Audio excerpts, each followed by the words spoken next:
Fala galera, mais uma vez, sexta-feira, eu tô aqui.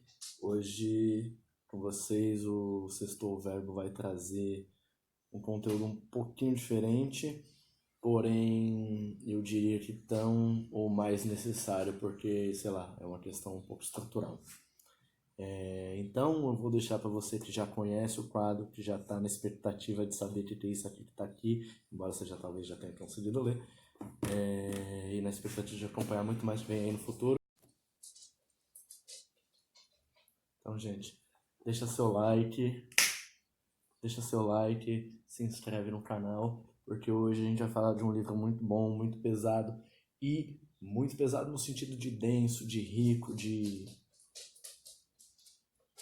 É o maior romance da literatura brasileira, é um dos maiores da língua portuguesa, de um dos maiores escritores de todos os tempos. Você já tá ligado que é o Machado de Assis e que hoje eu vou falar de Dom Casmurro. Então, fica ligado que depois da vinheta, Sextou Verbo.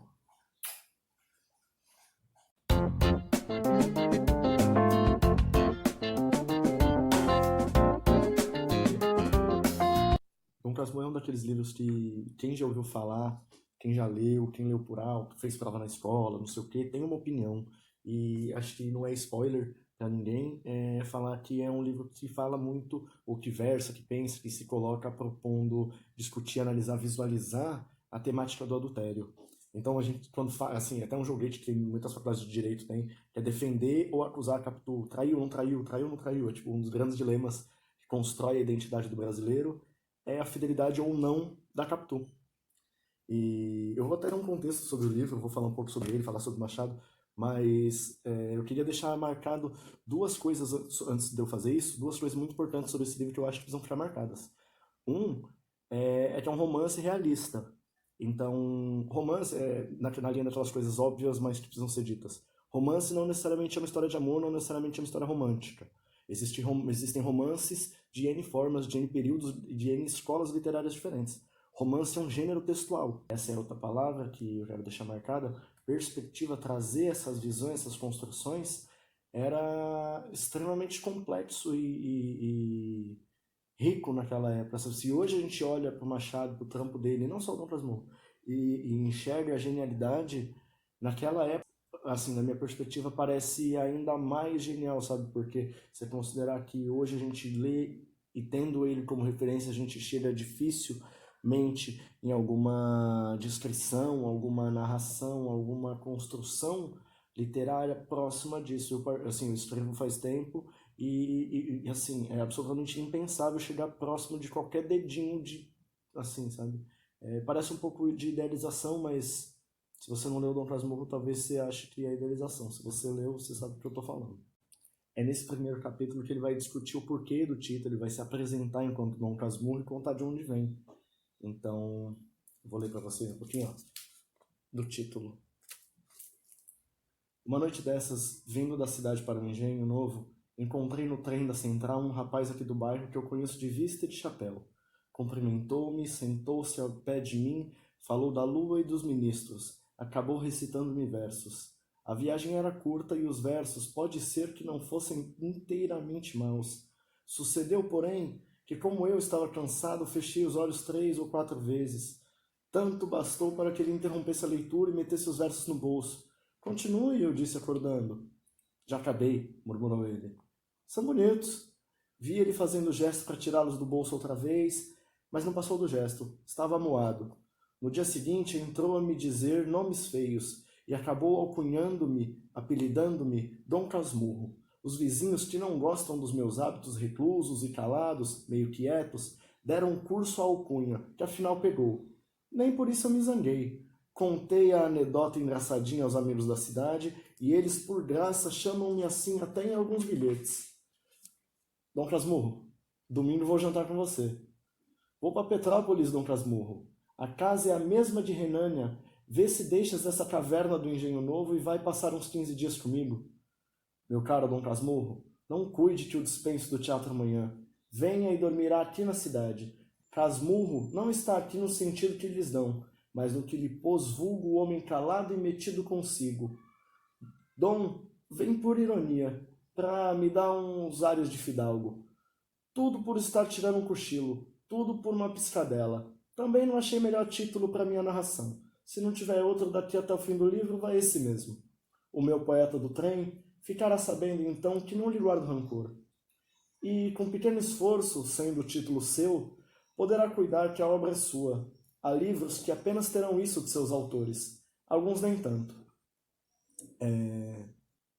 Assim, eu adaptei algumas coisas quando eu estava lendo para poder encaixar e fluir melhor o sentido. Desculpa aí a Folha pela edição. Bom, é da coleção Folha essa edição, gente. Ó. Enfim, desculpa aí pela adaptação, mas é isso aí. Ele já pintou esse retrato dele mesmo, né? Tipo, casmurro, fechado, quieto, meio taciturno, chato, né? Ranzinza. E tipo assim, tudo isso porque ele cochilou enquanto um poeta tava lendo os versos pra ele, é o que eu entendo também, né? Porque quando alguém cochila, quando eu tô lendo meus versos, eu também ia ficar bolado. Se você tá dormindo agora, vou ficar chateado. Mas eu não vou te apelidar de casmurro não, porque nem faz mais sentido, né? Gente, ó, um panorama geral do livro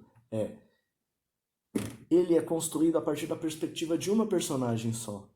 Então, assim, o que ele faz, esse Dom Casmurro, ele se chama, na verdade, Bento Santiago. E assim que se apresenta, ele conta essa ideia, ele conta a história um pouco, dá essa introdução sobre si mesmo. Essas construções ele vai narrar a infância dele. E é nessa infância dele que ele conhece uma das mulheres mais famosas da literatura mundial, talvez, provavelmente, da literatura brasileira, a mais famosa, Capitu, dos olhos de cigana oblíqua e dissimulada. E eles se conhecem e se encantam desde muito cedo eles passam muito tempo juntos. E o Bentinho, ele é um homem fraco, desde sempre. Ele é um homem fraco porque ele é submetido desde sempre a um controle muito forte da mãe, da estrutura familiar dele. E tanto que, apesar de apaixonado pela Capitu desde sempre, ele vai para o seminário por causa de uma promessa da mãe dele. Então a mãe dele prometeu que ele seria ordenado padre e em troca, por causa da promessa da mãe, ele se permite e se prepara para abrir mão desse sentimento. Porque apesar desse sentimento, isso que é muito doido, já desde o começo ele começa a mostrar a Capitu como muito mais esperta, muito mais faceira, muito mais ligada no mundo do que ele. Ele era bobo, ingênuo, um jovenzinho, e ele vinha de uma família tradicional, dona de escravos, dona de propriedades, uma família abastada, e ela vinha de uma família pobre. Então, existe assim alguns indícios nesse primeiro momento dessa infância que ele descreve de áreas de um golpe preparado, arranjado, sabe? Alguma coisa do gênero. Não fica explícito isso, mas isso ronda no ar, sabe? Uma impressão que o começo do livro principalmente passa é que a Capitu é muito mais mulher do que o Bentinho é homem. O Bentinho é um menino, ele é um menininho. E ele se sente como um menininho, ele se vê como um menininho, e ele faz uma transição e deixa de ser o menininho da mamãe e, em certa medida, ele deseja ser esse menininho da Capitu. Coisas mudam radicalmente quando ele vai para o seminário para estudar, para virar padre. E porque lá ele acaba ficando muito, muito próximo de um rapaz que vira o melhor amigo dele e é uma paixão, uma amizade apaixonada, uma paixão amigável, eu não sei que nome dá. Mas o retrato como o Machado constrói, ele mostra essa proximidade, ele mostra uma proximidade cada vez maior entre o Bentinho, o Bento Santiago, e o Escobar, esse amigo dele de seminário, por quem ele tem uma afeição toda especial.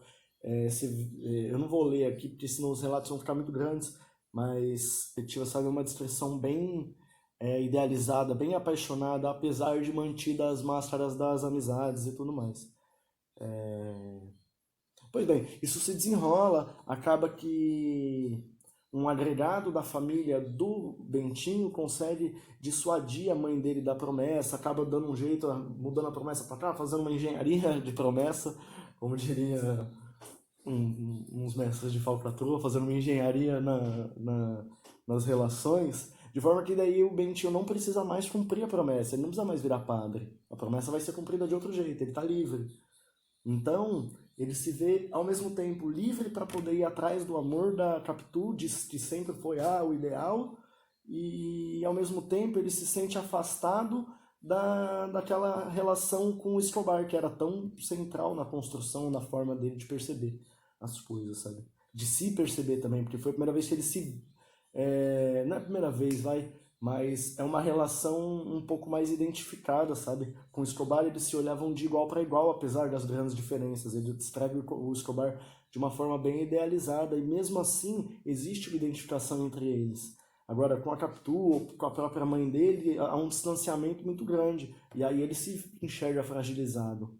Tem um espaço de tempo, se passa, se desenrola muita coisa, e a Capitu e o Bentinho, eles se casam, eles têm um filho, e esse filho acaba sendo um ponto central nas perspectivas e na forma como o Bentinho enxerga a situação como um todo.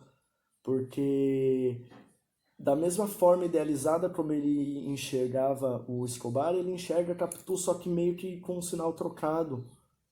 E quando ele se vê distante dessas duas figuras, o que se dá de mais nítido, e acho que isso é das únicas certezas que você pode ter no livro, é que o Bentinho é um noiado, ele é maluco. E não tô nem dizendo que não aconteceu nada entre a Capitu e o Escobar, porque pode ter acontecido, mas pode não ter acontecido, independente de sim ou se não, independente disso, o Bentinho é maluco, o Bentinho espanou o cabeção, tá ligado? Seja pelo vai pra lá, vai pra cá, vai pra lá, vai pra cá, sem ter conseguido em momento nenhum construir a autonomia da própria vida. Então, gente, a forma como o Machado constrói isso mostra um pouco da origem da construção dele, Machado, sabe?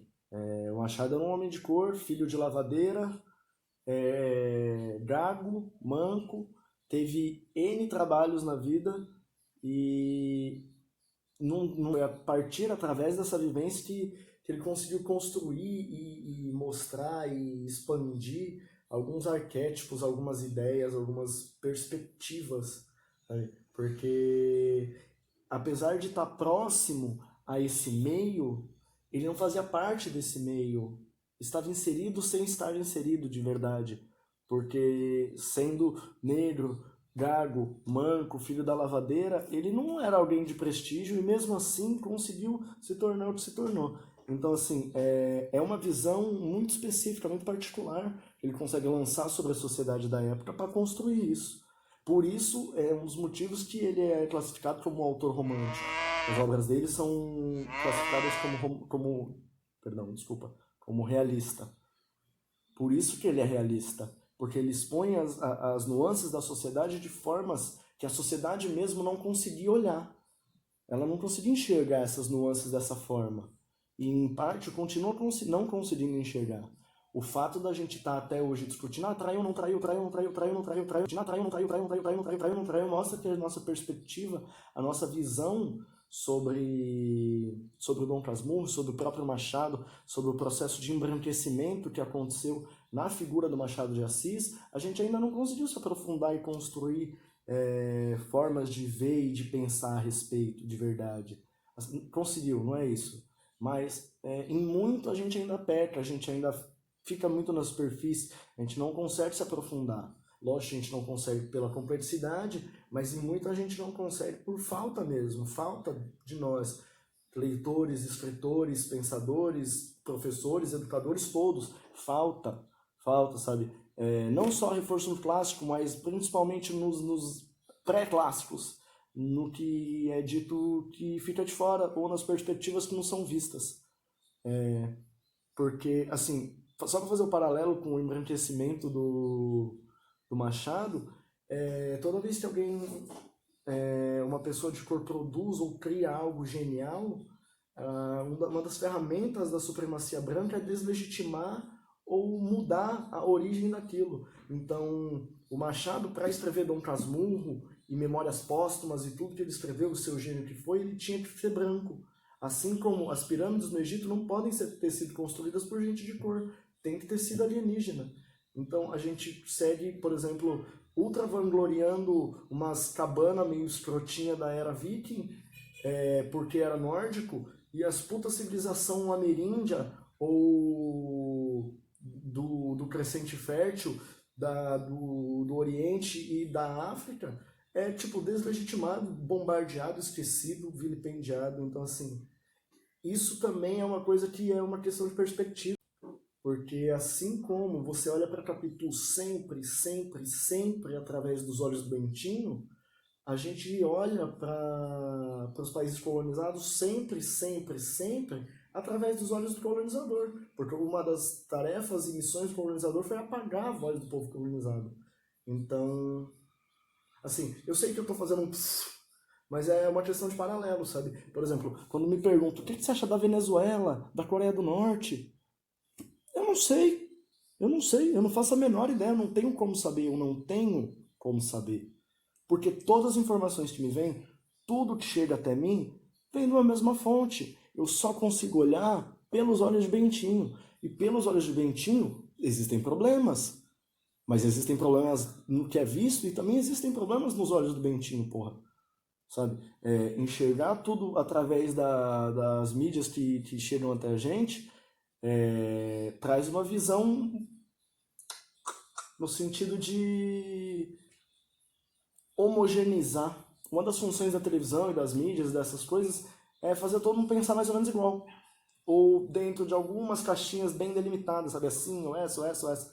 Então, eu até me encaixo em algumas, mas em várias outras não. E acho que todo mundo é meio que assim. Eu acho que rejeitar as caixinhas faz parte de construir compreensões e processos novos. Por isso que eu acho que o clássico pode ajudar mesmo sendo clássico, sabe? Então, não é porque é clássico que é velho, e não é porque é clássico e antigo e velho também que é ruim ou batido. Passado não é passado, é presente e em parte é futuro também. Beleza? Então, gente, eu já vou pedir para você compartilhar, já vou deixar o recadinho. Antes eu queria comentar um banner que eu vi de uma livraria e eu não vou colocar. Ela fala o seguinte, que existem basicamente dois jeitos de você abrir a cabeça de uma pessoa. Um é um bom livro, a outra é um machado. E eu recomendo o de Assis. Bom, galera, agora que vocês já me viram falar e contar pra vocês sobre esse livro, que é um trauma da quinta série, mas que quando você chega na sexta você percebe que é maravilhoso, na oitava você tá apaixonado, e quando você menos vê, é um livro que não pode sair da sua cabeceira porque não pode. Então, geralmente eu vou acabar falando um pouco de coisa um pouco mais acadêmica, ou de militância, ou de filosofia. Raramente eu vou fazer uns mergulhos assim em literatura, em romance, em período literário, blá blá blá. Mas de vez em quando vou fazer porque vale a pena e é necessário, engrandece e fica aí.